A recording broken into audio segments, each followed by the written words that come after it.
Bu ne karar, bu ne ter, ne haber. Ayrıldı dünyadan, göç etti Şam'a. Niye ucuzlaştı hayat bu kadar? Saldı doğmaların kalbine bir hal. Ayrıldı dünyadan, göç etti Şam'a.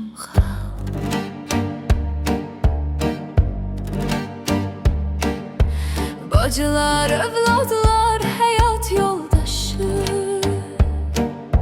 Tökülür gözlerden ayrılık yaşı.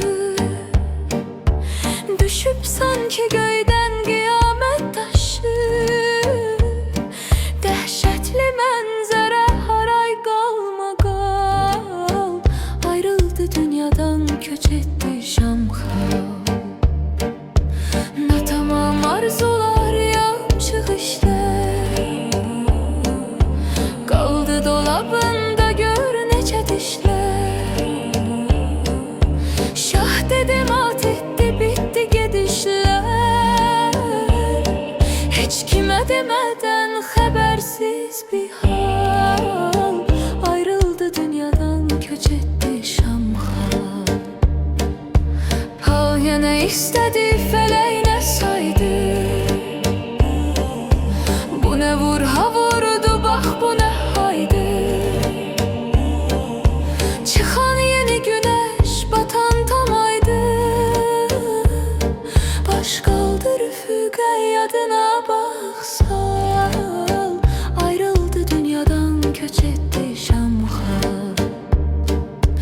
Bu da son elveda, ayrılık demir. Görün dostlar çeken azap sitemi. Nece hazmedesen değmemiş gemi. Sanki telesirdi çatmağa derhal. Ayrıldı dünyadan, göç etti Şam'a. Allah yer ayırsın cennet bağında. Melekler korusun sorgu anında.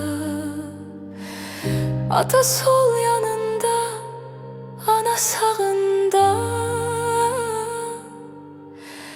Dayansın arkanda, sorulsun ehval. Ayrıldı dünyadan, göç etti Şam'a. Ses ne halan oğluna mihtir soyun. Etsin süf duası sene